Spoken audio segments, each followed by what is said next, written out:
Hello दोस्तों, इस video में हम कुछ टॉपिक पे बात करेंगे जिसमें सबसे पहला पॉइंट है आपका यूडीसी की जो वैकेंसी है। उसमें मैंने ऑलमोस्ट सभी का डेटा कलेक्ट कर लिया है आपका, और काफ़ी टाइम लगा, काफ़ी इसमें बच्चे बहुत टाइम खर्चा हुआ इसमें, और काफ़ी लंबा लंबा फ़ोन कॉल की वेटिंग करनी पड़ी।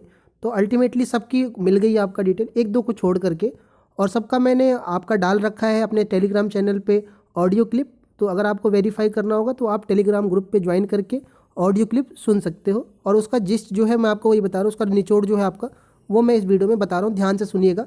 हो सकता है कि कुछ चीज़ें आपको समझ में यहाँ पर आ जाए।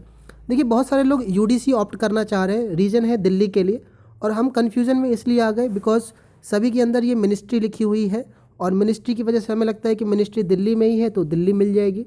तो अब इसको ध्यान से समझिएगा और पोस्ट एकदम सोच के भरिएगा जो बातें मैं बता रहा हूँ। सबसे पहला जो है आपका सेंट्रल इंफॉर्मेशन कमीशन, इसकी ऑडियो क्लिप आज ही मैंने डाली है, शाम को आप सुन लेना। इसमें जो वैकेंसी आपकी है, ये टोटल की टोटल वैकेंसी केवल और केवल दिल्ली में है। मैं फिर बोल रहा हूँ कि सीआईसी की टोटल वैकेंसी यूडीसी की केवल और केवल दिल्ली में ही है। इसकी कोई और अदर कहीं ब्रांचेस नहीं है जैसा मुझे बताया गया है, और ये आप कंफर्म मान के चलो। तो अगर आप ये ऑप्ट करते हो तो आपको दिल्ली के चांसेस बनेंगे। लेकिन अब देखो, अगर मैं आपको बता रहा हूँ, ध्यान से सुन लीजिएगा इस बात को, कि कुछ ही यूडीसी है, 2-3 ही यूडीसी है जिसमें दिल्ली की चांसेस है। तो एक बार आप इसका रिस्क मत लेना कि आपके हाई स्कोर है, तो एक बार आप इसको सोचो। तो इसके अब जो लोग दिल्ली के लिए ऑप्ट कर रहे हो सकता है ऐसा कट ऑफ ऊपर चला जाए सिर्फ इस मिनिस्ट्री का।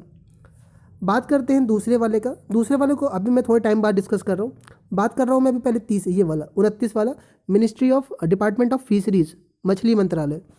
इसमें जो बात हुई है वो ये बताया गया मुझे कि इसकी वैकेंसी दिल्ली में नहीं है, ज़्यादातर ये साउथ इंडिया में है, कोची, केरल, तमिलनाडु उस तरफ बताया गया है मुझे। और मैंने पूछने की कोशिश करी कि एक्चुअल में कहाँ पर है, केरल में कहाँ पर है, तो वो कह रहे थे दिल्ली में नहीं है, ये साउथ का ही है, अभी ये क्लियर नहीं है। तो ये दिल्ली बेस्ड नहीं है, डिपार्टमेंट ऑफ फिशरीज, इसको दिमाग में बैठा लीजिए। बात करते हैं मिनिस्ट्री ऑफ डिफेंस स्टेट। तो जनरल डिफेंस स्टेट का जो है पूरे ऑल इंडिया में इसके ऑफिसेस है। तो इनमें जो बात हुई है वो उन्होंने ये कहा है कि जब हमारे पास डोजियर आएगा तो हमारी एक कमेटी होती है, इसका भी आप ऑडियो सुन लीजिएगा। तो इसका कमेटी है हमारी, और वो फाइल डोजियर देख करके हम डिसाइड करते हैं कि किसको कहाँ भेजना है, और ये ऑल इंडिया है। अगर किसी को दिल्ली इन केस मिलता भी है तो आपको बाहर जाना पड़ेगा, लेकिन उन्होंने मुझे बताया है कि इसकी बाहर ही है, दिल्ली में नहीं है इस समय ये वैकेंसी जो है यूडीसी वाली। ठीक है, अब आते हैं ये मौसम विभाग, आते हैं मेट्रोलॉजी पर आते हैं। तो इसकी भी जो वैकेंसी है बच्चे, वो पूरे ऑल इंडिया में है, ठीक है ना, डायरेक्टर जनरल ऑफ मेट्रोलॉजी में। और ये इसकी जो 96 वैकेंसी है पूरे ऑल इंडिया में, कहाँ कहाँ है ये मैंने पता करने की कोशिश करी। तो उन्होंने मुझे बताया है कि आपकी जो ये वैकेंसी है टोटल, ये ऑल इंडिया में कहाँ कहाँ है ये अभी डिसाइड नहीं है। जैसे आपका डोजियर आ जाएगा तो फिर वो वैकेंसी हमारे टीएनपी डिपार्टमेंट से आता है। टीएनपी बोल रहा हूँ मैं, एडमिन सेक्शन से, ठीक है। एडमिन सेक्शन में जो आपका है वो डिसाइड करेगा कि ये वैकेंसी जो वहाँ से आएगा फिर, कि ये वैकेंसी कहाँ कहाँ पर है। अभी ये फाइनलाइज नहीं है, लेकिन ये ऑल इंडिया में उन्होंने कन्फर्म करा इस चीज़ को। और फिर उन्होंने, मैंने ये पूछा उनसे, आप ऑडियो क्लिप सुनना, इस सबकी ऑडियो क्लिप है चैनल पे, 3-4 की मैंने अपलोड करी है, बाकियों की मेरे पास एक्चुअल में क्या है कि वेटिंग पीरियड बहुत लंबा लंबा, आप बिलीव नहीं करोगे, 15-20 मिनट तो बात करना, मतलब वेटिंग रख के भी उन्होंने उठाया नहीं फ़ोन। बहुत टाइम से मैं लगा हूँ इसमें, और तब जा कर के कुछ में बात हो पाई है, और तब भी 1-2 मिनिस्ट्री छूट गई। आप अंदाज़ा नहीं लगा सकते कितना इसमें टाइम देना पड़ा है इसके लिए, ठीक है। कोई नहीं, फिर भी बहुत सही इन्फॉर्मेशन निकल के आई है और बिल्कुल कंफर्म है, आप इसको डाउट में मत रखिएगा। तो इन्होंने कहा है कि जो ये है आपकी ऑल इंडिया ही पोस्टिंग है इसकी, और आपको पूरे ऑल इंडिया में जाने को मिलेगा। तो ये देख लेना। और इसमें जो एलोकेशन करेंगे वो लोग, फाइल हमारा जब डोजियर जाएगा तो वो रैंक को ही देख कर करेंगे, रैंक के हिसाब से भी करते हैं, और एड्रेस 2-3 पैरामीटर देख करके करते हैं। देखिए, ministry of electronics and IT का उन्होंने ये बताया है मुझे कि इसकी ऑफिस तो दिल्ली में ही है, लेकिन आपको ऑल इंडिया सर्विस के लिए रेडी रहना पड़ता है। वैसे तो पूरी सर्विस ही ऑल इंडिया है, लेकिन सीआईसी में उन्होंने कहा है कि साफ साफ हमारी कहीं और ब्रांच नहीं है। वैसे एमईआईटी वालों ने भी कहा है कि हमारी कोई और ऑफिस नहीं है, तो आपको दिल्ली ही मिलेगा। लेकिन हो सकता है कि मिनिस्ट्री आपको कहीं भेज सके, ये उन्होंने मुझे बोला है। लेकिन आप इसको श्योरिटी में रख सकते हो एमईआईटी को, ठीक है, मिनिस्ट्री ऑफ इलेक्ट्रॉनिक्स को। बात करते हैं साइंस एंड टेक्नोलॉजी का, ये मैंने कल ही डाल दिया था। इसमें सर्वे ऑफ इंडिया से मेरी कल बात हुई थी ऑफिस में, तो उन्होंने ये बताया था कि जो 150 वैकेंसी है पूरे ऑल इंडिया में है, और उसमें हम लोग एड्रेस देख करके वो करते हैं, एलोकेशन करते हैं। तो जो लोग अपने होम स्टेट के लिए सोच रहे हो तो एक बार सर्वे ऑफ इंडिया में देख लीजिए अपने स्टेट में। तो आप एक बार TSCBTT अगर आपको नहीं मिल रहा है या TSCBIC की हालत ख़राब है तो आप साइंस एंड टेक देख सकते हो। वर्क लोड कम है, स्टडी के लिए टाइम मिल सकता है और इसमें आपको अपना होम स्टेट ईजिली मिल जाएगा। इसकी भी ऑडियो क्लिप मैंने डाल रखी है। मिनिस्ट्री ऑफ टेक्सटाइल में मैंने बहुत जुगाड़ लगाया, बहुत काम बात करें, कहीं किसी ने भी करीब 35-40 मतलब सेक्शन में मैंने बात किया, किसी ने भी पिक नहीं करा। लेकिन जहाँ तक मुझे लग रहा है कि इसकी कुछ ही पोस्ट हैं दिल्ली में, जैसे मुझे अब आइडिया लगा है।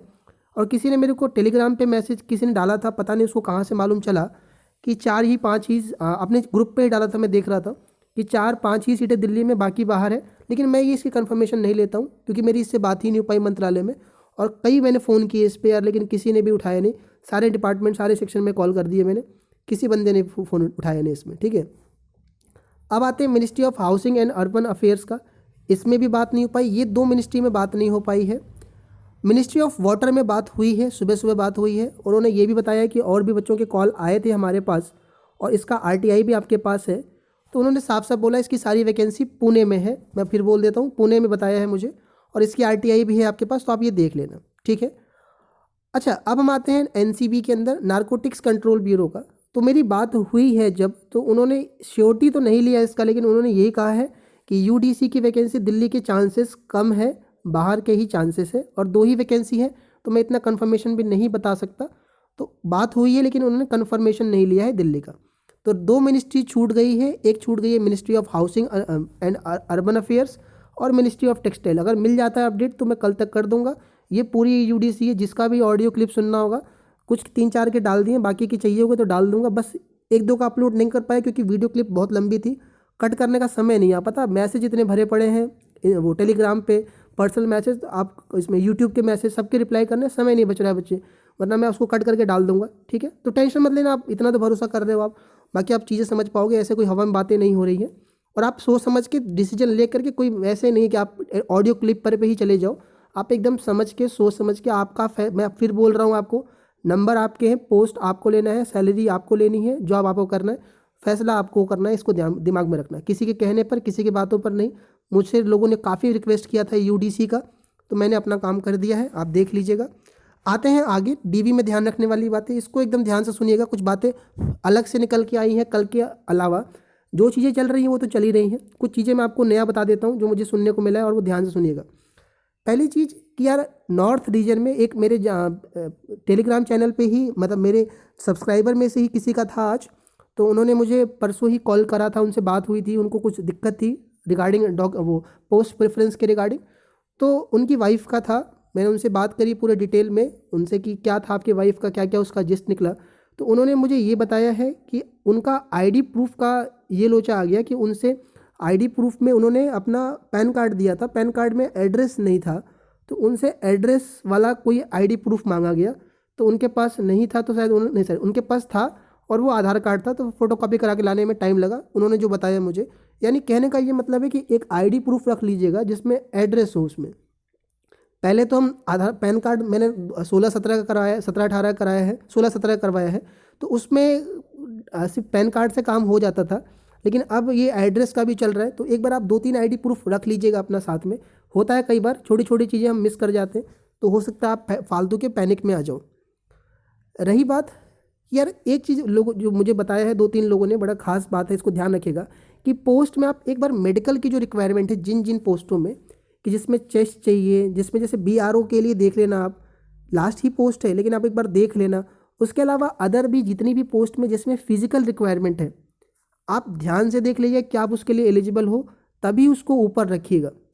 कुछ लोगों का ये भी है कि क्या हम जो पोस्ट भरते हैं, अगर मुझे कोई ऑडिटर की पोस्ट मिल रही है तो क्या मैं ऊपर की पोस्ट भर सकता हूँ? भर दोगे, कोई दिक्कत नहीं है। कंप्यूटर के थ्रू आपका एलोकेशन होता है, जैसे काउंसलिंग हुआ करती थी आपकी, बीटेक में काउंसलिंग करवाई होगी तो आप सारी ब्रांच भर देते थे, जो आपके रैंक के हिसाब से मिलती थी वही तो आप लेते थे। सेम प्रोसेस यहाँ पर है, भर दो, कोई दिक्कत नहीं है। लेकिन अगर डबल लेव का पेपर नहीं दिया तो वैसे भी आपको वो वहाँ पर बोल देंगे जो 1-2 पोस्टें ये है, तो उसके लिए 10वीं और 12वीं की मार्कशीट और सर्टिफिकेट दोनों लग रहा है। ये बार बार लोगों ने मुझसे कहा है कि दोनों, अब जिनका दोनों अलग नहीं होता है वो लोगों के मैसेज भरे पड़े हैं मेरे पास कि मेरे सीबीएसई, तो सीबीएसई में मैंने आपको बोला भी है वीडियो में कि एक ही मिलता है मार्कशीट और सर्टिफिकेट। जो स्टेट बोर्ड है जैसे यूपी बोर्ड है जो पहले किए हुए हैं उनका ये दो अलग अलग आता है, ठीक है। किसी का कहना है कि मार्कशीट में ही सिर्फ डेट मेंशन है, डेट ऑफ बर्थ, कोई दिक्कत नहीं है, किसी एक में तो मेंशन है आपका, तो इसको दिमाग में रखिएगा। ग्रेजुएशन की हर साल की लग रही है, अलग अलग चेक कर रहे हैं marksheet, first year, second year, third year, fourth year. किसी का अगर एक साल बीच में मिसिंग है, यार ऐसा कोई मैंने मैसेज करा था कि अगर किसी का इशू हो और कोई दिक्कत है और उसके साथ क्या हुआ मुझे बताइएगा, तो अभी तक मुझे कोई ऐसा रिप्लाई आया नहीं है। अगर आप में से किसी का कोई इशू है और आप डीवी करवा रहे हो, कोई दिक्कत आती है या डीवी दे के आते हो, आप अपना रिप्लाई चैनल के साथ शेयर कर सकते हो, टेलीग्राम पे मुझे पर्सनल मैसेज कर सकते हो, दूसरों को हेल्प मिलेगा यार, ठीक है। तो ये बातें रही। अब दो मुद्दे पर बात करेंगे जो बहुत बड़ा है, जो काफ़ी ज़्यादा मैसेज से भरा पड़ा है मेरा, वो है ये दो मुद्दा।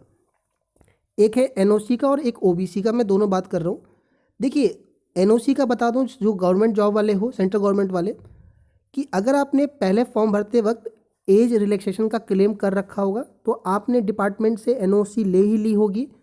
तो इसमें अगर आपने नहीं ली है तो आप देख लीजिए, एक बार आप अप्लाई कर दीजिए, उनको इंटीमेट कर दीजिए, आपने बताया ही होगा कि आपने ये एग्ज़ाम फॉर्म भर रखे हैं। तो वहाँ से एक, अगर आपका आगे है 15 फरवरी तक के आसपास है, तो आप वहाँ से ले लीजिए।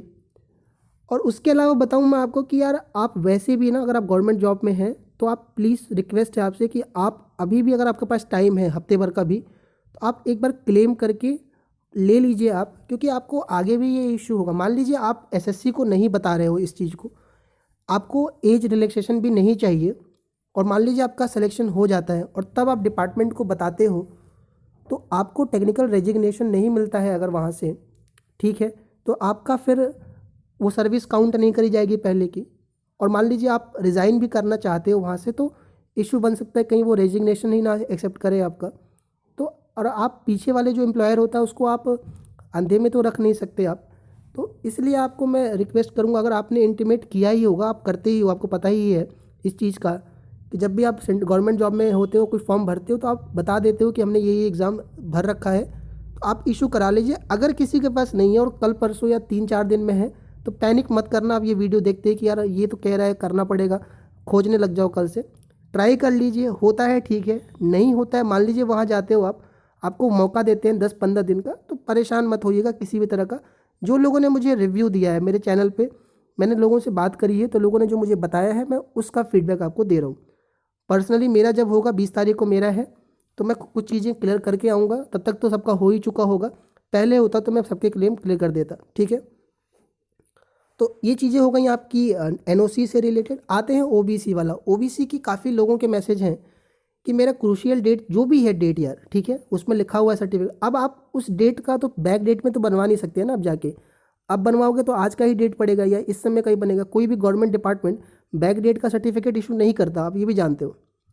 तो अब क्या करोगे आप, तो आपको पता है कि ओबीसी जिनका भी उस डेट का नहीं है या डेट का कोई इशू है, तो उनको प्रोविजनल क्वालिफिकेशन कर दे रहे हैं।